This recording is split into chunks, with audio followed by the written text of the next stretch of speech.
Улсын хэмжээнд 2024 он байдлаар 22 мянган ямаа тоологдсноос 2025 оны хавар 8500-аас 9000 тонн ноолуур авах тооцоолол байна. Ноос ноолуурын холбооноос мэдээлж буйгаар одоогийн байдлаар 1600 тонн ноолуурыг малчидаас самнаж тушаасан байгаажээ.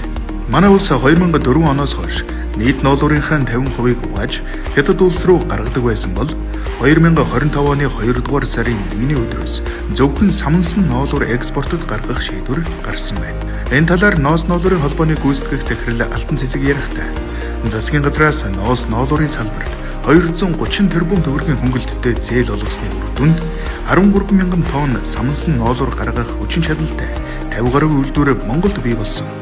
Эдгээр үйлдвэрүүд 4400 орчим хүнийг ажлын байраар хангаж ноос ноолуурын салбарын экспортын орлого 600-аас 700 тэрбумаар нэмэгдэх боломж бий болоод байна. Мөн бүгд найрамдах Хятад ард улс Америкийн нэгдсэн улсын хооронд өрнөж буй тарифын дайнтай холбоотой Монгол улсын ноолуурын салбарт хөрөнгө оруулах сонирхолтой гадаадын иргэдч хандаж эхлээд байна гэсэн.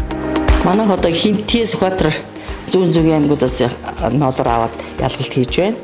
Малчтын гараас яг бэлтгэн нийлүүлэлтээ бид нар хийдэг. За саянаас бол яг энэ жилийн ажил бол яг 4 сарын 1-ээс бид нар эхэллээ ажиллаа. Өдөр болгон бол нэг 2 тонн хэрэг ноолуур ялгаж авдаг. Барайхаа цэгт төлөвлөж өгөхөөр. Одоо 52 хүнтэй ажилладаг. Нийт хүмүүс 52 хүний ажлын байраар хангасан. 52 хүн бол бүрэлдэхүүнтэй ажиллаж байна да. Манайх одоо ялгаад угаагаас самнаад бэлэн бүтээгдэхүүнээ пресслээд Итали улс руу гаргадаг. Энэ орон нутгаас бид нар одоо малчтын гараас авж байгаа ноолуур.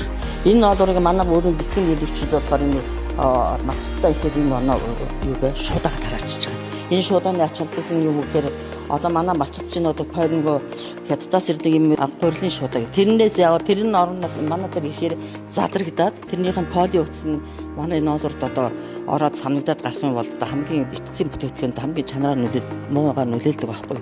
Тийм учраас бид нар яг нь малчтаа даваад ийм ноолуур ийм шуудаа Италиас ирсэн шуудаага хүлээлгэж өгөөд энэ дээр ноолуураа бид бэлтгэж авчираад одоо яг нь бүгдүүдээ ялгагч нартай өгч ингээд ноолуураа ялгуулж авч байна. Хамбог гişмэр компани бол энэ түүхийг бэлтгэдэг уламжлалт одоо тогтсон загвар тийм одоо сүлжээ гэх юм уу тийм юм та тэрнийхээ дагуу биднес бэлтгэж байгаа. Ер нь бол ихэнх аймагт манай хуралдааны төлөөлөгч бэлтгэн нийлүүлэгчд байгаа. Тэрнийхээ дагуу бэлтгэж байгаа. Ер нь бол яг малчтын хоршоодыг дэмжих хүрээнд ер нь бол малчид хоршоонд өгөөд хоршоонд үндэсний үйлдвэрлэлүүдэд ноолуур өгөх юм зарчмаар явж байгаа.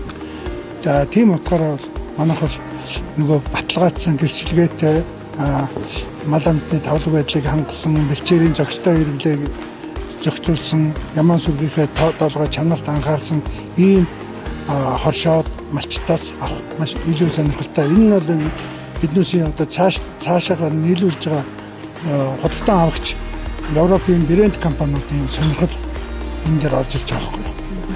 За зүүн аймгийн ноолуур яагаад үнэтэй гэдэг гэх юм бэ? 1 кг ноолуурыг үйлдвэрлэлийн процесст оруулаад ялгахаар 60-аас 62% гарцтай 1 кг ноолуураас яг бэлэн бүтээгдэхүүн болох хэмжээний ноолуур нь 600 г гарчиж байгаа байхгүй 620 г ч гарчаа сайн юм.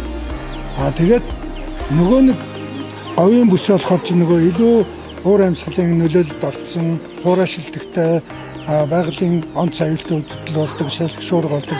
Тэгэхээр нөгөө байгалийн нэмэгдэл үе тоос шороо ихтэй дээрээс нь нөгөө ноолуур нь хөндөөрөхтэй ялгастайгаа зүг хөндөрчдөг. Тэгэхээр нөгөө гарц нь маш бага.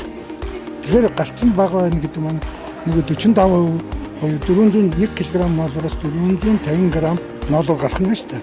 Тэгэхээр тэр хэмжээнд нөгөө хөндлөж байгаа үнэлгээ байхгүй. Ер нь бол яг ширхэгт нарийн бүдүүн гэж байдаг. Тэгээд нарийн микротон болохоор нөгөө шилжмэл буюу одоо шилжмэл бүтээгдэхүүн ихэд маш зохимжтой. Арай бүдүүн буюу 16-8-аас дээш микронтой ноолуураар болохоор дараа одоо давуу нэгдэг, нэхэмж зэрэгддэг. Үйлдвэрлэл дээр болохоор энэ нөгөө яг хэрэглэгч захиалагчаас шалтгаалаад нөгөө микроны ийм байна одоо нарийн байна гэж заачаар биднээс яг нарийныг л авна. Тийм байна гэдэг одоо нэхэмж зориулсныг авъяг бол бид нүстэр бүдүүнийг авч болно. Ингээд энэ маань ялгаа нь тэндээ байгаа.